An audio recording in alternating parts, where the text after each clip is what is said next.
Ce dimanche 27 juillet, alors que la France entière vibrait au rythme du sport avec l'arrivée du Tour de France et la finale très attendue de l'Euro féminin, un événement apparemment anodin dans une émission de divertissement a semé le trouble chez certains téléspectateurs les plus attentifs. Car derrière les sourires, les applaudissements et l'ambiance festive qui régnait sur le plateau des 12 coups de midi, un détail a échappé à la plupart, mais pas aux plus curieux. Un détail qui, une fois remarqué, soulève de nombreuses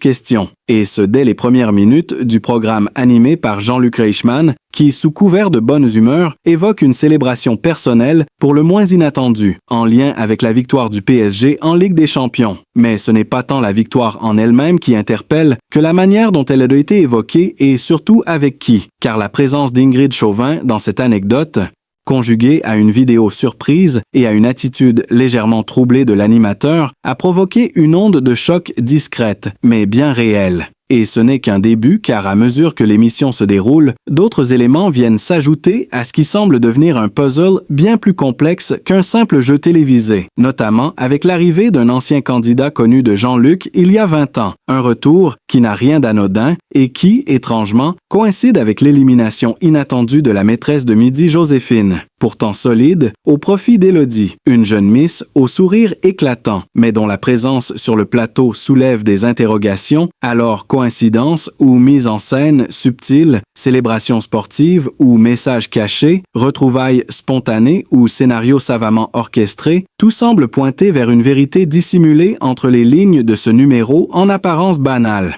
Et pour comprendre ce qui se joue réellement derrière les caméras, il faut tout voir, tout écouter et ne rien négliger car les réponses ne se trouvent pas toujours là où on les attend. Abonnez-vous pour ne rien manquer de cette révélation troublante.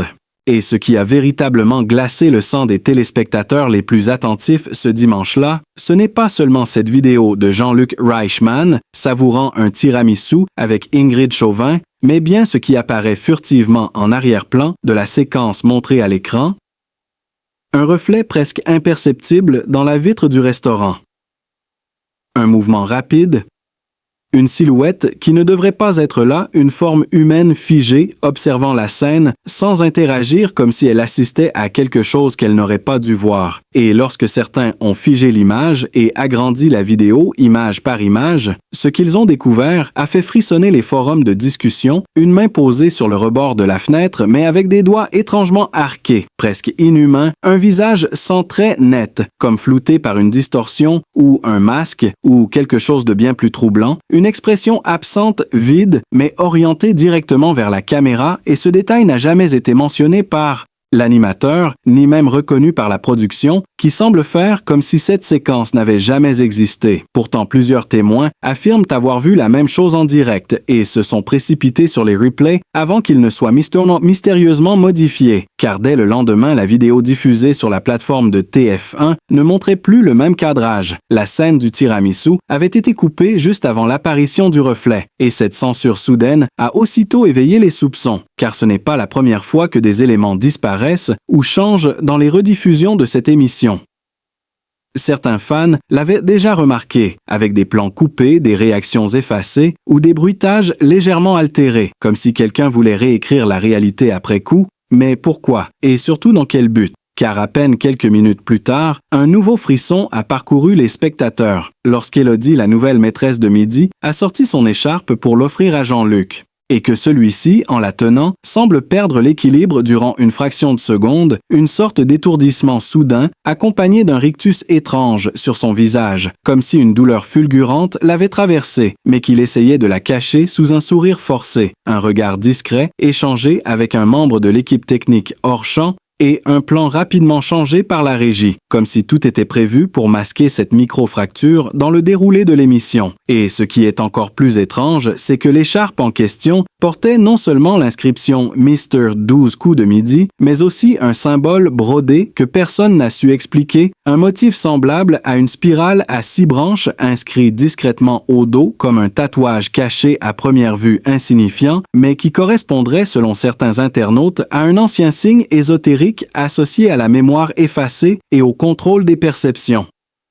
Ce détail à lui seul a fait exploser les recherches en ligne des Dizaines d'internautes ont tenté de retrouver des images d'écharpes similaires distribuées par le passé, en vain, aucune trace, aucune photo équivalente, comme si cette version avait été spécialement conçue pour cet épisode et cet invité. Et ce qui rend l'affaire encore plus dérangeante, c'est qu'en parallèle, sur les réseaux sociaux, des témoignages ont commencé à affluer, décrivant des sensations de malaise ou de perte de repères durant la diffusion de l'émission. Certains assurant avoir ressenti des vertiges ou une étrange impression de déjà-vu sans raison apparente, comme si l'image ou le son contenait une fréquence subliminale affectant l'état de conscience. Et ce qui renforce cette hypothèse, ce sont les archives d'un épisode d'Attention à la marche de 2004, où Jean-François, le même candidat déjà présent ce dimanche, avait participé en finale. Et à la fin de cet ancien épisode, un élément très particulier attire aujourd'hui l'attention, à savoir une coupure brutale du générique de fin remplacé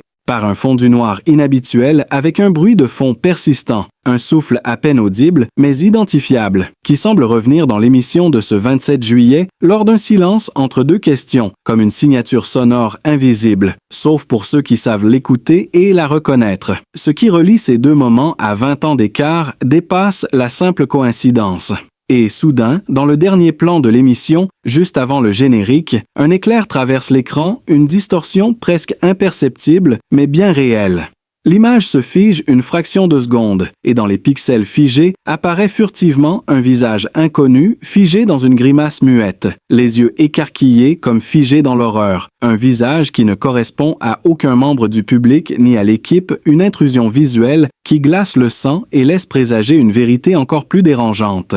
Ce que nous pensions être une simple émission de divertissement cache peut-être bien plus qu'il n'y paraît entre images altérées, symboles énigmatiques et malaises inexpliqués. Les indices s'accumulent et laissent entrevoir un scénario bien plus sombre. Alors jusqu'où va réellement le jeu des doux coups de midi pour ne rien manquer des révélations à venir? Abonnez-vous dès maintenant et activez les notifications pour rester au cœur du mystère.